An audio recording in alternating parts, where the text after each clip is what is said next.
Hey, what is up guys, Adam here, and this is USB-C Explained. So back in the mid to late 2000s, most laptops came with the following input. They would come with around 2 to 4 USB inputs, the power output. They'd also come with a CD and DVD drive. They'd also come with an SD card if you was lucky, and they'd generally also come with a mic in and headphone out, as well as a VGA input. Now, more modern laptops are starting to actually narrow down on those inputs, but at the time of having those older laptops with those larger range of inputs, most people ask the question, okay, there's two other inputs that they can either go ahead and include on the laptops. Number one is DVI, and the second one is HDMI. Now, at the time, DVI is a huge input or a huge port in itself to go ahead and put on the side of a laptop. So that was immediately ruled out because of its size.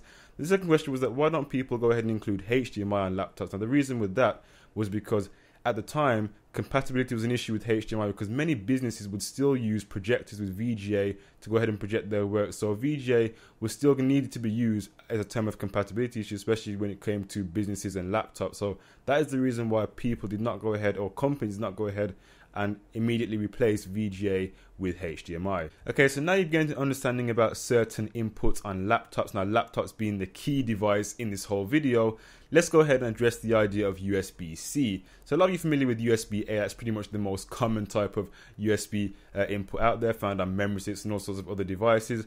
Then there's USB-B, which is going to be found on most printers, USB microphones, scanners, things of that nature.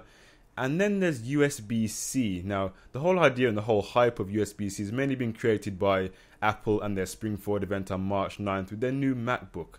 Now, this is going to create a bit of confusion because people are wondering, what is the point of this USB-C?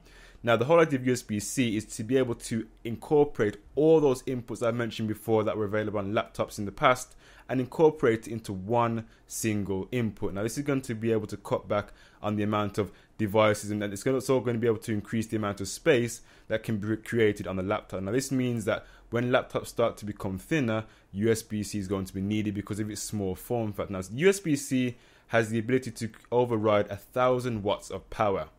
Yeah, 1,000 watts of power can be actually transported into that small port. Now, normally 1,000 watts of power, even 550 watts of power, you need something like, as you're probably more familiar with the back of your desktop PC, the typical 3-prong input, that is able to go ahead and transport around 1,500 to 2,000 watts of power, and that is a huge port. Now, USB-C is a really, really thin port, and to be able to create 1,000 watts of power is pretty phenomenal.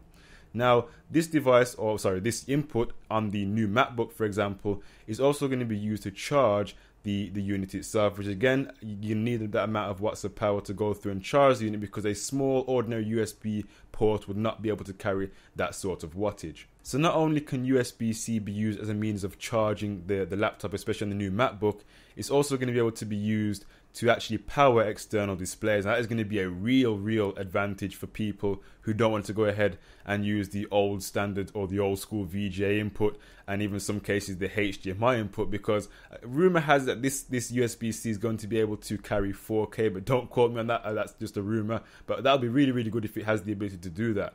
So as well as being able to charge the laptop or the new MacBook, as well as being able to power external displays, USB-C is also going to be able to have the ability to, of course, run ordinary mass storage devices as well when USB-C storage devices are released. At the moment, there aren't really many out there, if any, but when they come, that's going to be a really good port and a really fast port to go ahead and transfer files across. So you're probably wondering, okay, while USB-C does sound really good, why would I ever need to use it? Well, the main reason is because as laptops, as the new MacBook actually illustrates, as laptops start to become a lot thinner and a lot smaller, it becomes increasingly difficult to go ahead and use our existing style of ports such as VGA, HDMI, and even USB-A. It becomes incredibly difficult to go ahead and use those ports on such a laptop with a thin form factor as the new MacBook presents. So that is why we're going to have to start to look at other means and other sorts of inputs to go ahead and substitute for this whole idea of having thinner devices. So while I've spoken quite highly of USB-C in this video, of course there's going to be some major downfalls of using USB-C in the current state.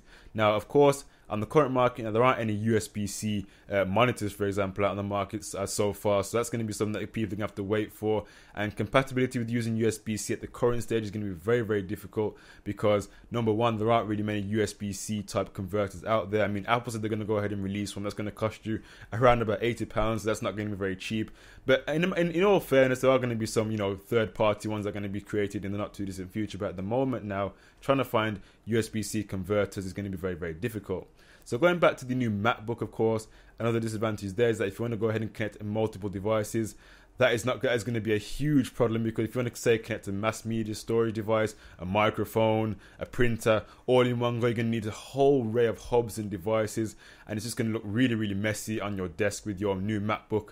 It's just not going to be very, very practical, especially carrying that around, all those converters, all those leads.